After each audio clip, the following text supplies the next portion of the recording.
जय Shrikrishna family, कशा आहात तुम्ही? बऱ्यात ना? मी पण बरेच आहे. हां, आता आलं रक्षाबंधन आलं. रक्षाबंधन माझ्या आईची, माझ्या भावाची मला आता आठवण आली. आता मग रक्षाबंधनला जावं लागेल, पण माझ्या आईची खूप आठवण आली. कशी आठवण आली तुम्हाला सांगतो मी लहान होती तेव्हा. लहानपणी जर आम्ही राखी बांधायला जायचो. आमच्यासोबत खेळणारे पोरं त्यांनाही राखी बांधायचे, भावाला राखी बांधायचे. मग आम्हाला 4 आणे 8 आणे असे 5 पैसे असे मिळायचे. तर कसे 2-3 रुपये व्हायचे, पण आम्ही खुश व्हायचो तेवढे. पण आता कसं मोठं होता मग मी एक दिवस असंच बसली आईसोबत. आईला मी विचारलं, मला आई रक्षाबंधनचा मतलब काय आहे? तर म्हणे, बाळा रक्षाबंधनचा मतलब हे आहे म्हणे की भगवान कृष्णानं द्रौपदीनं साडीचा पदर म्हणे कृष्ण भगवंताच्या बोटाला बांधला होता. तेव्हापासून म्हणे रक्षाबंधनची प्रथा पडली. तेव्हापासून रक्षाबंधन म्हणे साजरा करतात, म्हणजे बहीण भावाचा सण. कारण द्रौपदी ती आतोभावाची मुलगी होती, नाही हो आत्याच्या मुलाची बायको होती ती.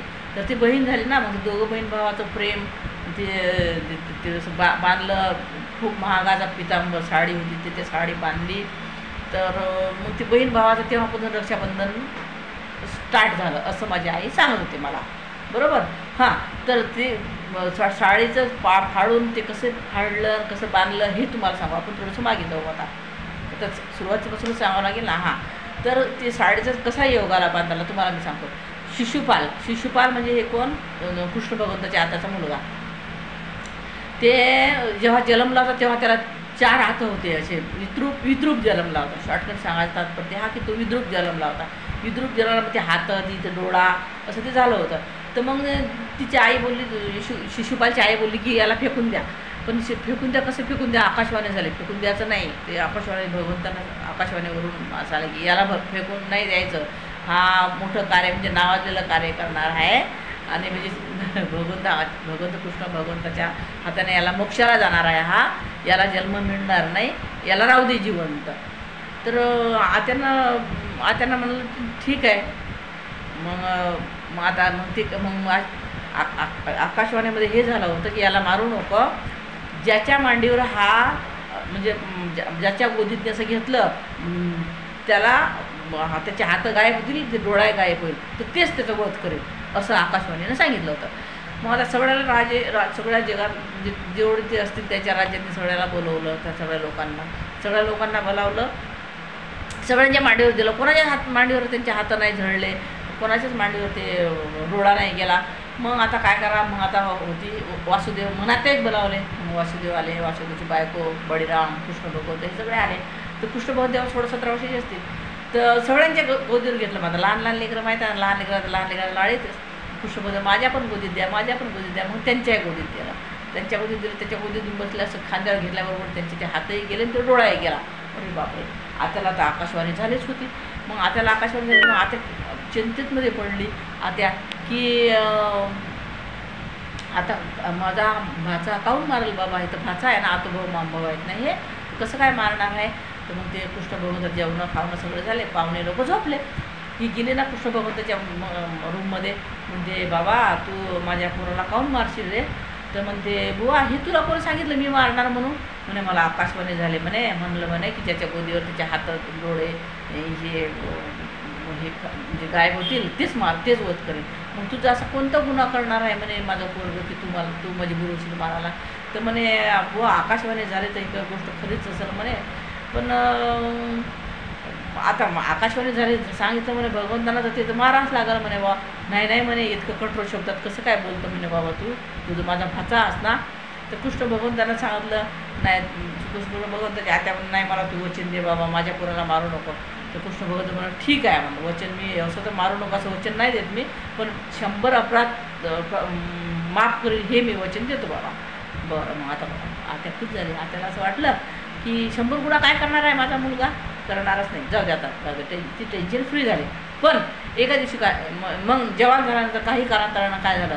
5 पांडव, दुसऱ्या आत्याची मुलं नाही, कृष्ण भगवंताच्या दुसऱ्या आत्या कुंती आत्या, ती कुंतीची मुलं 5 झाले. ते जवान झाले. मग त्यांचं कसं राज्याभिषेक होतं. राज्याभिषेक होत्यानंतर सगळ्या जितके राज्यातले लोक असतील सगळ्यांना बोलवलं त्यांनी. सगळ्यांनी बोलवलं. तर मग शिशुपालला पण बोलवलं. त्यांना पण आमंत्रण दिलं अभिषेकमध्ये, राज्याभिषेकमध्ये. ते राज्यावर ते गादीवर बसतात ते तसं. तर त्यांना पण बोलावलं, ते पण आला, मोठ्या थाटामाटानं आला. आता ते भगवान कृष्णाचं ते चाललं होतं, आरती, साधू संत लोकांची पूजा पाठ हे ते, म्हणजे पुरे कामं तेच करत होते. आता याच्या जीवावर आली ना, याच्या जीवावर आली ते म्हणजे असं तसं डंकर त्यांना बडबड बडबड बडबड बडबड यांना लावली याची. तर 100 शब्द म्हणजे 100 सांगायचं होतं की 100 शिव्या तिला दिल्या, काय काय काय काय काय काय म्हणजे माणसाचं काय बी त्यानं अपमान केला कृष्ण भगवंताचा. तर आता कृष्ण भगवंताला आता ते मारायचंच होतं, पण आता कृष्ण भगवंता 100 गुणाचं वचन दिलं, ते 100 गुणाचं गुण त्याला द्यायला. मग तिने बळबळ बळबळ बळबळ करत केला. मग झाले 99 शब्द झाले. तर मग एकच शब्द राहिला. मग कृष्ण भगवंता, मग सगळ्यांना राग येत होता की एवढे बोलते हे कृष्ण भगवंत, काहीच म्हणत नाही. तर पण कृष्ण भगवंत म्हणून नाही, शांत राहा, शांत राहा, शांत राहा. ते शांततच होते, ते शांततच घेतात पुढे. तर मग शांत राहा म्हणत मग कृष्ण भगवंताला राग आला. कृष्ण भगवंत म्हणला, हे शिशुपाल 99 शब्द झाले, आता एकच बाकी आहे. अरे तू जास्तच बोलू राहिला, मग सुद्धा काय करशील, हे करशील, ते करशील, मी आणखी बोलली हे ते बडबड बडबड त्याची चालू झाला. एक शब्द झाला, लगेच भगवान कृष्णानं दर्शन काढलं आणि ते त्याचे मान हे करू चष्माय पडला, तर मान कापून टाकली झालं. ते झालं. हां, तर मग त्यावेळेस काय झालं, द्रौपदीने हे साडीचा हे फाडलं, हे बॉर्डर खूप महागाची साडी असेल ती, हे फाडलं आणि कृष्ण भगवंत, हां सख्खी बहीण तिथे होती सुभद्रा नाही आली ती बांधायला, पण ते द्रौपदीने उठली ना, फडकण फाडलं नाही, बोटाला बांधलं रक्षा. तर तेव्हापासून रक्षाबंधनची पद्धत चालू झाली. आई बोलवती तेव्हापासून रक्षाबंधनची पद्धत चालू झाली. जेव्हा ती राखी ते बांधलं होतं ते तेव्हापासून रक्षाबंधनची पद्धत झाली या जगात, बरोबर. हां, दुसरी गोष्ट हे की कृष्ण भगवंतांना मग द्रौपदीला वचन दिलं की बहिणा, मी एक दशीचं ऋण चुकवणार, एका दशीचं ऋण चुकवणार. तर मग बघा, तेव्हापासून जेव्हा बहीण भावाच्या घरी येते ना, तेव्हा भाऊ राखी साडी घेते की नाही साडी, तेव्हा साडी घेते.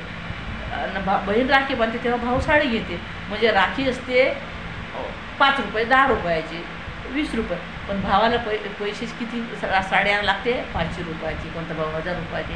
म्हणजे किती डबल टिबल कर्ज बहिणीचं त्या राखीचं चुकवावं लागते. तसं भगवान कृष्णानं ऋण चुकवलं होतं. ज्या वेळेस वस्त्रहरण झालं होतं, द्रौपदीचं वस्त्रहरण झालं होतं, त्यावेळेस पितामा, द्रोणाचार्य, म्हणजे असे चांगले मोठे लोक होते. कैरवाचे बाबा, काय धृतराष्ट्र ते, म्हणजे असे बरेच लोक तिथे होते, पण कोणी इज्जत त्यांची वाचवली नाही. कारण याने दुःशासनने तिची केस धरून भर सभेत आणलं होतं, कोणी समोर आलं नाही वाचवायला लागला. पण ज्यावेळेस वस्त्रहरण केलं त्यावेळेस तिनं नामासोबत घेतलं कृष्णाचं, हरे कृष्ण, माझी इज्जत वाचवा असं कृष्ण भगवंताला म्हटलं. तेव्हा कृष्ण भगवंत धावून आले आणि असा हात केला. तेव्हा कितीतरी किलोमीटर साडी, तो थकला, बेहोश पडला, पण ती साडी काही खलास झाली नाही. असा आहे सांगायचा तात्पर्य. हा रक्षाबंधनचा तो नियम तुम्हाला सांगितला की ते सुदर्शना बोट कापलं होतं तेव्हा द्रौपदीने मला ते रक्षाबंधनचा मतलब सांगितला.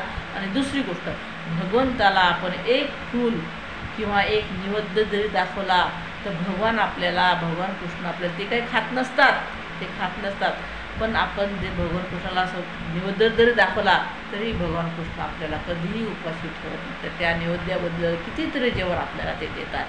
असं आहे. म्हणून तुम्ही भगवंताची प्रार्थना करा, प्रभूचं नाव घ्या, पांडुरंगाचं नाव घ्या, कृष्ण भगवंताची भक्ती करा, माळा जपा, चांगले कर्म करा, ते जे म्हणतात तसं ऐका, गीतेत जसं लिहिलेलं आहे तसं ऐका.